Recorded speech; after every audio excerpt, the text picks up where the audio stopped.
think my LED light bulb is beginning to smell. Perhaps I should replace it sooner than I thought. Perhaps.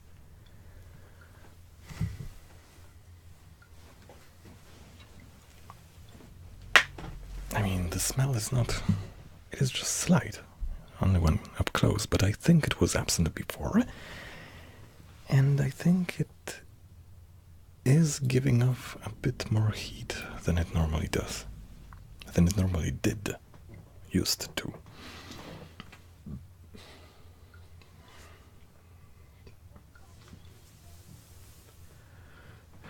Oh yes, and this is going to be a very professional approach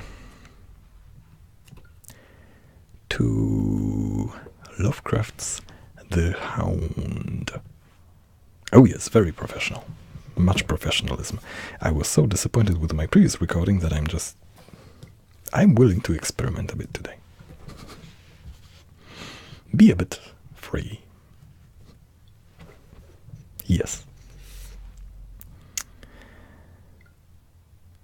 And butcher it completely. That too.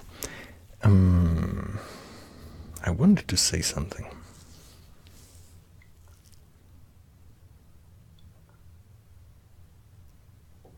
Never mind. Drink is at the ready. Good. Good. Here's hoping I don't end up knocking it off the desk. Would be nice. Would be nice. So yes, this evening, H.P. or Howard Phillips Lovecraft's The Hound.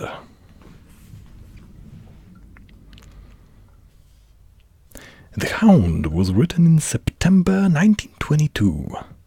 It was one of the 5 tales that Lovecraft originally submitted to Weird Tales in 1923, all of which the editor Edwin Baird accepted. The Hound was published in the February 1924 issue.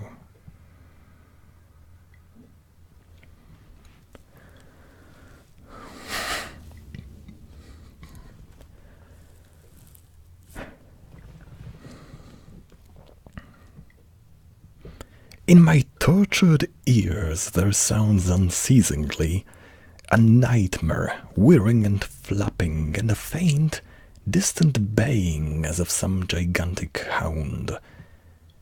It is not a dream. It is not, I fear, even madness, for too much has already happened to give me these merciful doubts. St. John? I think it's a St. John, even though it's supposed to be a character in the story, and it's written with St. dot, so I don't know, Stanley John? Stephen John? St. John, apparently. I don't know. St. John is a mangled corpse. I alone know why. And such is my knowledge that I am about to blow out my brains for fear I shall be mangled in the same way. Down unlit and illimitable corridors of eldritch fantasy sweeps.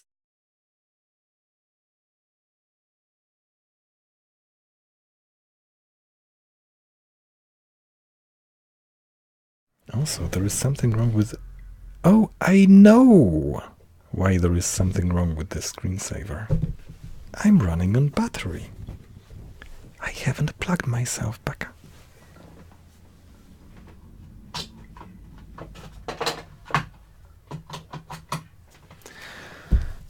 Professional as always, yes. Oh, yes. That's what we do on this channel. We are professional. May heaven forgive the folly and morbidity which led us both to so monstrous a fate. Worried with the commonplaces of a prosaic world, where even the joys of romance and adventure soon grow stale, St. John and I had followed enthusiastically every aesthetic and intellectual movement which promised respite from a devastating ennui. The enigmas of the symbolists and the ecstasies of the pre-Raphaelites all were ours in their time, but each new mood was drained too soon of its diverting novelty and appeal. I kinda wish you could have heard this far-traveling train now. I kinda like how their horn is standing out in the nightly air.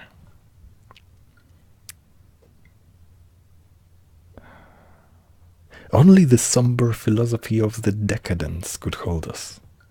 And this we found potent only by increasing gradually the depth and diabolism of our penetrations.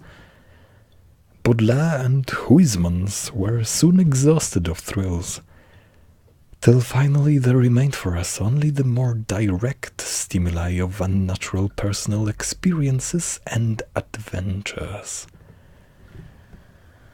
It was this frightful emotional need which led us eventually to that detestable chorus which, even in my present fear, I mention with shame and timidity. That hideous extremity of human outrage, the abhorred practice of grave robbing. I cannot reveal the details of our shocking expeditions, or catalogue even partly the worst of the trophies adorning the nameless museum we prepared in the great stone house where we jointly dwelt, alone and servantless. Oh, pity the times of servantlessness.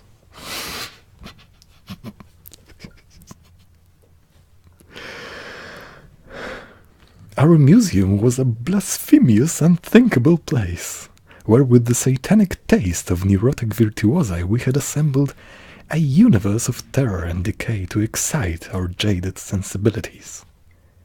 It was a secret room, far, far underground, where huge winged demons, carven of basalt and onyx, vomited from wide grinning mouths weird green and orange light, and hidden pneumatic pipes ruffled into kaleidoscopic dances of death the lines of red charnel things, hand in hand woven in voluminous black hangings. Through these pipes came at will the odors our moods most craved. Sometimes the scent of a pale funeral lilies, without air even. Sometimes the narcotic incense of imagined eastern shrines of the kingly dead. And sometimes, how I shudder to recall it, the frightful, soul-upheaving stenches of the uncovered grave.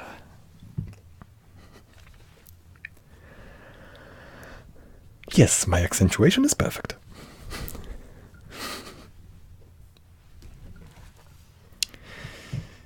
I am certain this is what the writer intended. Around the walls of this repellent chamber were cases of antique mummies alternating with comely, lifelike bodies perfectly stuffed and cured by the taxidermist's art, and with headstones snatched from the oldest churchyards of the world. Niches here and there. Oh yes, I have to go on a tangent and accentuate how I despise the pronunciation of niche as a niche. It is not a niche, let's be refined, let's pronounce it properly, like real proper refined men do. Niches. Niches here and there contain skulls of all shapes, and heads preserved in various stages of dissolution. There one might find the rotting, bald pates of famous noblemen, and the fresh and radiantly golden heads of new-buried children. Statues and paintings there were, all of fiendish subjects, and some executed by St. John and myself. A locked portfolio, bound in tanned human skin, held certain unknown and unnameable drawings which it was rumored Goya had perpetrated but dare not acknowledge. Goya. Francisco Goya y Lucientes, living between 1746 and 1828, apparently a Spanish painter and graphic artist. In his old age, he painted a number of macabre murals, including Saturn devouring his children. Oh, that thing, even I know that. Witch's Sabbath and the Three Fates. A comment in a 1923 letter to Frank Belknap Long suggests that Lovecraft knew Goya only by reputation. Goya? Yes, child, I must learn of him. Undoubtedly he is akin to the horror I relish, even. Though as yet pictorial art is remoter than literary art from my centers of consciousness. It is more remote from my centers of consciousness. I like that way of writing probably, but I like to imagine that he also talked a little bit like that. I sometimes talk a little bit like that. And people think I'm weird. I mean, it takes a while to know me.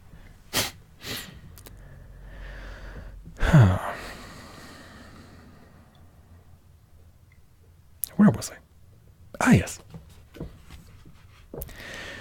There were nauseous musical instruments, stringed, brass and woodwind, on which St. John and I sometimes produced dissonances of exquisite morbidity and cacodemoniacal ghastliness. And that's putting it optimistically, yes. Whilst in a multitude of inlaid ebony cabinets reposed the most incredible and unimaginable variety of tumult ever assembled by human madness and perversity. It is of this loot in particular that I must not speak. Oh, thank God I had the courage to destroy it long before I thought of destroying myself. The predatory excursions on which we collected our unmentionable treasures were always artistically memorable events. We were no vulgar ghouls, but worked only under certain conditions of mood, landscape, environment, weather, season, and moonlight. These pastimes were to us the most exquisite form of aesthetic expression, and we gave their details a fastidious technical care. An inappropriate hour, a jarring lighting effect, or a clumsy manipulation of the damp sod would almost totally destroy for us that ecstatic titillation which followed the exhumation of some ominous, grinning secret of the earth. Our quest for novel scenes and piquant conditions, unless you decide to pronounce it piquant, I guess. Our quest for novel scenes and piquant conditions was feverish and insatiate even. St. John was always the leader, and he it was who led the way, at last, to that accursed spot which brought us our, hideous and inevitable doom. By what malign fatality were we lured to that terrible Holland churchyard? I think it was the dark rumor and legendary. The tales of one buried for 5 centuries who had himself been a ghoul in his time and had stolen a potent thing from a mighty sepulchre. Oh, the irony. I can recall the scene in these final moments. The pale autumnal moon over the graves, casting long, horrible shadows, the grotesque trees drooping suddenly to meet the neglected grass and the crumbling slabs, the vast legions of strangely colossal bats that flew against the moon, the antique, ivied church pointing a huge spectral finger at the livid sky, the phosphorescent insects that danced like death fires under the yews in a distant corner, the odors of mold, vegetation, and less explicable things that mingled feebly with the night wind from over the far swamps and seas. And worst of all, the faint, deep-toned baying of some gigantic hound, which we could neither see nor definitely place. As we heard this suggestion of baying, we shuddered, remembering the tales of the peasantry, for he whom we sought had centuries before been found in this self-same spot, torn and mangled by the claws and teeth of some unspeakable beast. I remember how we delved in this ghoul's grave with our spades, and how we thrilled at the picture of ourselves, the grave, the pale watching moon, the horrible shadows, the grotesque trees, the titanic bats, the antique church, the dancing death fires, the sickening otters, the gently moaning night wind, and the strange half-heard, directionless baying, of whose objective existence we could scarcely be sure. Then we struck a substance harder than the damp mold, and beheld a rotting oblong box, crusted with mineral deposits from the long undisturbed ground. It was incredibly tough and thick, but so old that we finally pried it open and feasted our eyes on what it held.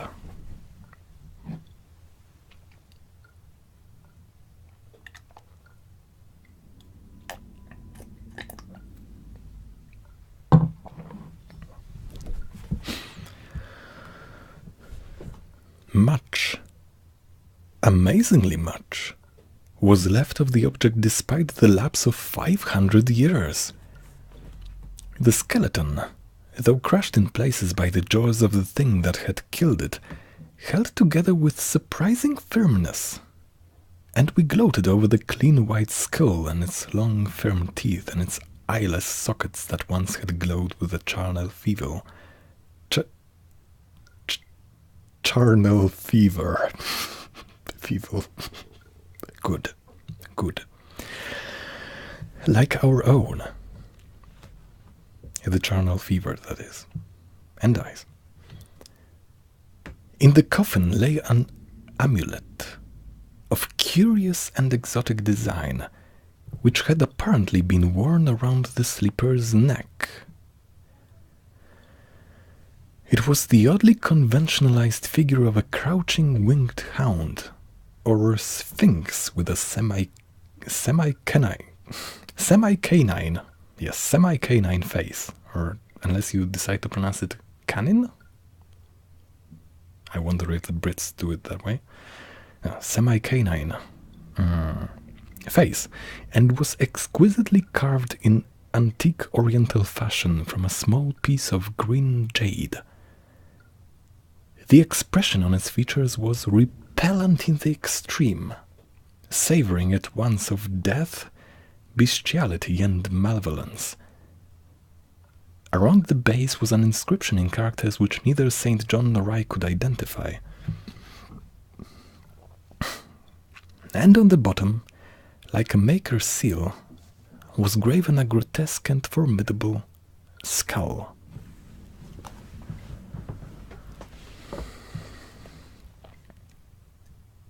Immediately upon beholding this amulet, we knew that we must possess it, that this treasure alone was our logical pelf from the centuried grave. Pelf, annotation, riches, or in this context, booty.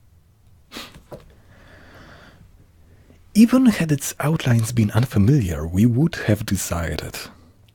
Desired it, even. But as we looked more closely, we saw that it was not wholly unfamiliar. Alien it indeed was to all art and literature which sane and balanced readers know, but we recognized it as the thing hinted of in the forbidden Necronomicon. Where did you get that? Of the mad Arab Abdul al-Hazred. The ghastly soul symbol of the corpse-eating cult of inaccessible Leng in Central Asia. All too well did we trace the sinister lineaments described by the old Arab demonologist. Lineaments, he wrote, drawn from some obscure supernatural manifestation of the souls of those who vexed and gnawed at the dead.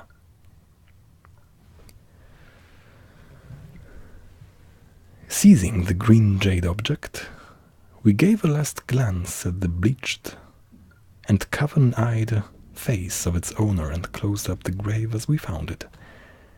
As we hastened from that abhorrent spot, the stolen amulet in St. John's pocket, we thought we saw the bats descend in a body to the earth we had so lately rifled, as if seeking for some cursed and unholy nourishment. But the autumn moon shone weak and pale, and we could not be sure. So, too, as we sailed the next day away from Holland to our home, we thought we heard the faint distant baying of some gigantic hound in the background. Hound in the background. Oh, Lovecraft, oh you.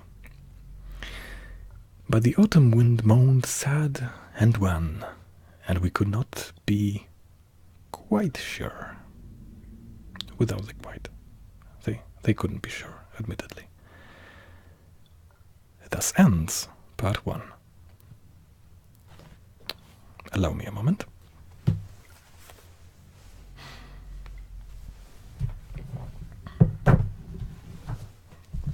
Just like 2 minutes.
Okay.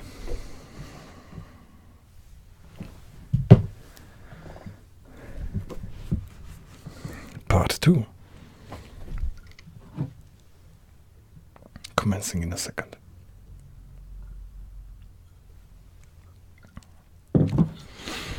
And it is altogether a very short story, so do not worry about that.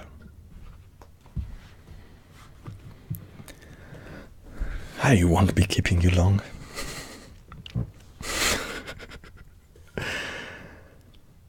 Less than a week after our return to England, strange things began to happen. We lived as recluses, devoid of friends, alone and without servants. Oh, goodness, the servantlessness. Oh, still. In a few rooms of an ancient manor house on a bleak and unfrequented moor, so that our doors were seldom disturbed by the knock of the visitor. Now, however, we were troubled by what seemed to be frequent fumblings in the night, not only around the doors, but around the windows also, upper as well as lower. Once we fancied that a large, opaque body darkened the library window when the moon was shining against it, and another time we thought we heard a whirring or a flapping sound not far off. On each occasion, investigation revealed nothing, and we began to ascribe the occurrences to imagination alone. That same curiously disturbed imagination which still prolonged in our ears the faint far baying we thought we had heard in the Holland churchyard. The jade amulet now reposed in a niche in our museum, and sometimes we burned strangely scented candles before it. We read much in Alhazred's Necronomicon about its properties, and about the relation of ghouls' souls to the objects it symbolized, and were disturbed by what we read. And then the terror came. On the night of September 24th, 19 a device common in Gothic fiction to disguise dates. Poe gave dates in his tales typically as 18 Okay. On the night of September 24th of some year, I heard a knock at my chamber door. Rapping. Gently rapping at my chamber door, yes.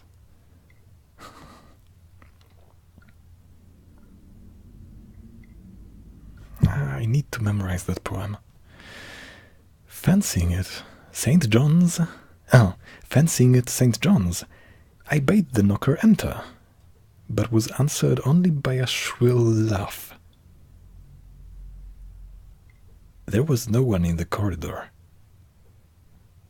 When I aroused St. John from his sleep, he professed entire ignorance of the event and became as worried as I. It was that night that the faint distant baying over the moor became to us a certain and dreaded reality. 4 days later, whilst we were both in the hidden museum, there came a low, cautious scratching at the single door which led to the secret library staircase. Pardon? I'm fully professional, yes. Our alarm was now divided, for besides our fear of the unknown, we had always entertained a dread that our grisly collection might be discovered. Extinguishing all lights, we proceeded to the door and threw it suddenly open, whereupon we felt an unaccountable rush of air, and heard as if receding far away a queer combination of rustling, tittering, and articulate chatter. Whether we were mad, dreaming, or in our senses, we did not try to determine. We only realized, with the blackest of apprehensions, that the apparently disembodied chatter was beyond a doubt in the Dutch language. After that, we lived in growing horror and fascination.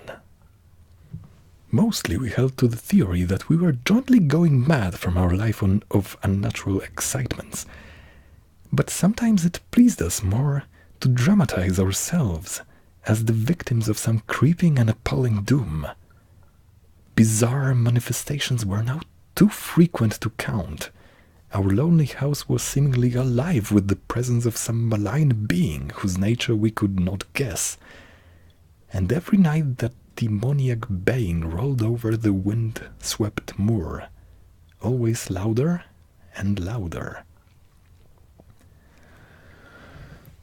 On October the 29th, we found in the soft earth underneath the library window a series of footprints, utterly impossible to describe.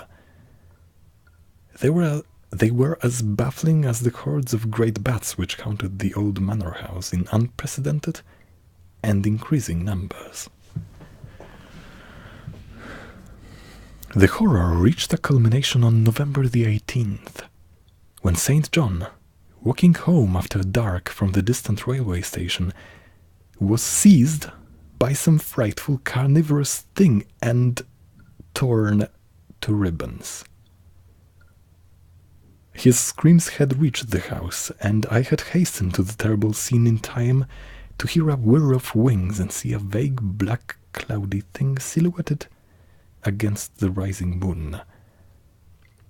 My friend was dying when I spoke to him, and he could not answer coherently. All he could do was to whisper, "The amulet, that damned thing. Then he collapsed, an inert mass of mangled flesh.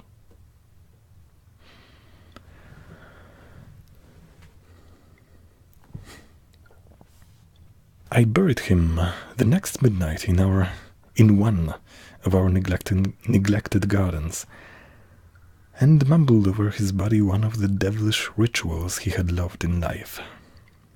And as I pronounced the last demoniac sentence, I heard afar on the moor the faint baying of some gigantic hound. The moon was up, but I dared not look at it. And when I saw on the dim-litten moor a wide nebulous shadow sweeping from mound to mound, I shut my eyes and threw myself face down upon the ground. When I arose trembling, I know not how much later, I staggered into the house and made shocking obeisance before the enshrined amulet of green jade. Obeisance? Interesting. Being now afraid to live alone in the ancient house on the moor, I departed on the following day for London, taking with me the amulet after destroying by fire and burial, or burial even, the rest of the impious collection in the museum. But after 3 nights I heard the baying again,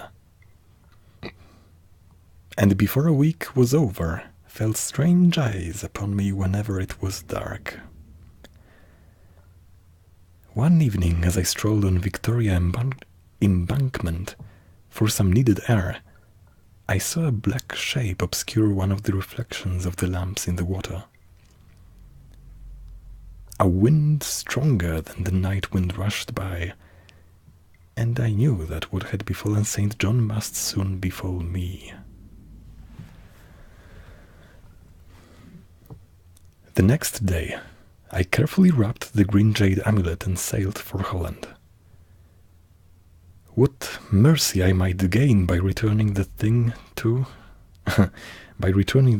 its silent, sleeping owner, I knew not, but I felt that I must at least try any step conceivably logical. What the hound was, and why it pursued me, were questions still vague, but I had first heard the baying in that ancient churchyard, and every subsequent event, including St. John's dying whisper, had served to connect the curse with the stealing of the amulet. Accordingly, I sank into the nethermost abysses of despair when, at an inn in Rotterdam, I discovered that thieves had despoiled me of the sole means of salvation. The baying was loud that evening, and in the morning I read of a nameless deed in the vilest quarter of the city. The rabble were in terror, for upon an evil tenement had fallen a red death, beyond the foulest previous crime of the neighborhood. In a squalid thieves' den, an entire family had been torn to shreds by an unknown thing which left no trace, and those around had heard all night above the usual clamor. And those around had heard all night above the usual clamor of drunken voices, a faint, deep, insistent note of a gigantic hound. Yes, the punctuation is sometimes confusing me a bit. So at last, I stood again in that unwholesome churchyard, where a pale winter moon cast hideous shadows, and leafless trees drooped sullenly to meet the withered, frosty grass and cracking slabs, and the ivied church pointing a jeering finger at the unfriendly sky, and the night wind howled maniacally from over frozen swamps and frigid seas. The baying was very faint now, and it ceased altogether as I approached the ancient grave I had once violated, and frightened away an abnormally large horde of bats, which had been hovering curiously around it.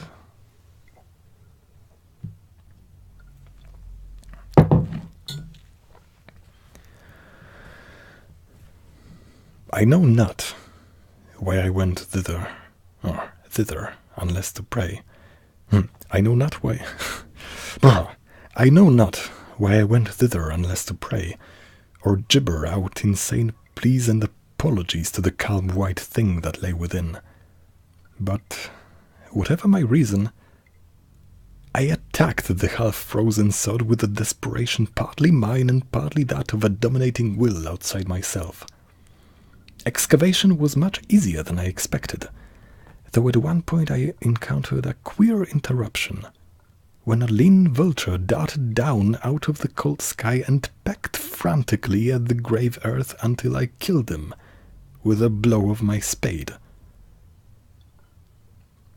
Finally, I reached the rotting oblong box and removed the damp nitrous cover. This is the last rational act I ever performed. For crouched within that centuried coffin, embraced by a close-packed nightmare retinue of huge, sinewy sleeping bats, was the bony thing my friend and I had robbed. Not clean and placid as we had seen it then, but covered with caked blood and shreds of alien flesh and hair, and leering sentiently at me with phosphorescent sockets and sharp, ensanguined fangs yawning twistedly in mockery of my inevitable doom.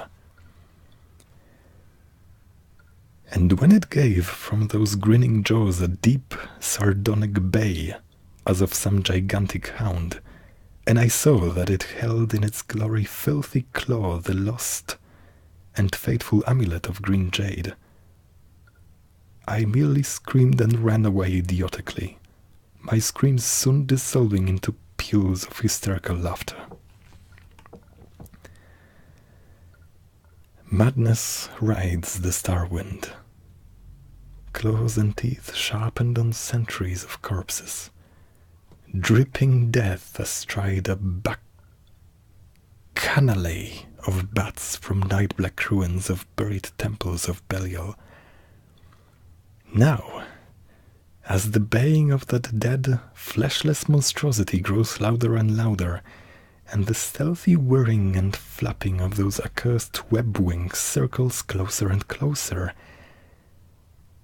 I shall seek with my revolver the oblivion which is my only refuge from the unnamed and unnameable.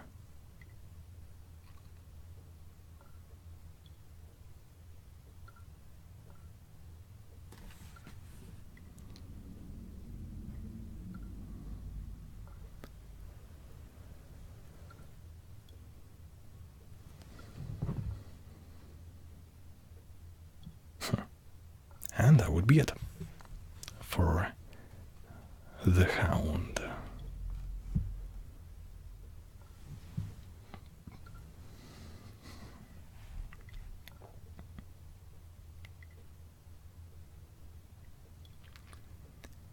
Still a bit confusing, but less than those years before. Less.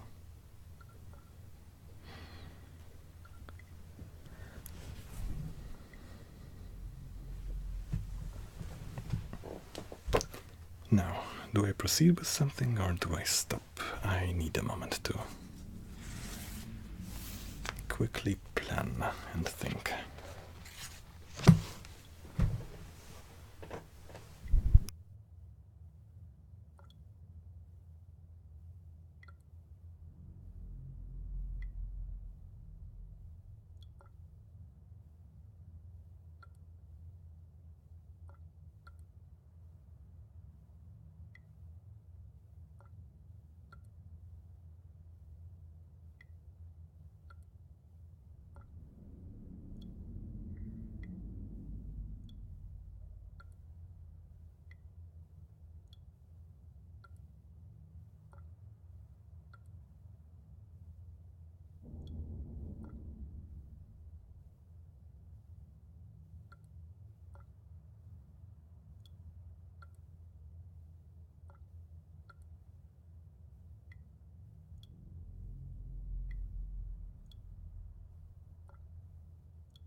Okay, I think I'm going to end it now, so that I can inspect it later and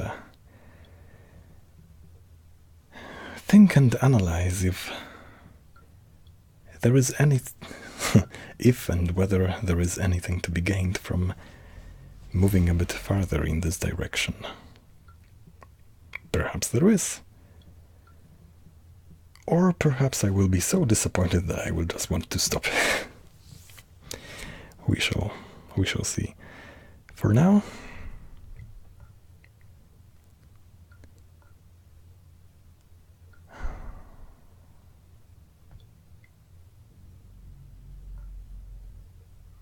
whatever the outcome, I think I shall see you the next evening at roughly the same time,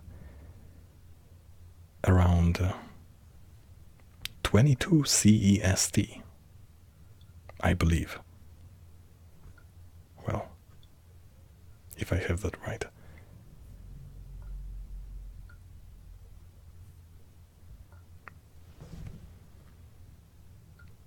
Until next time.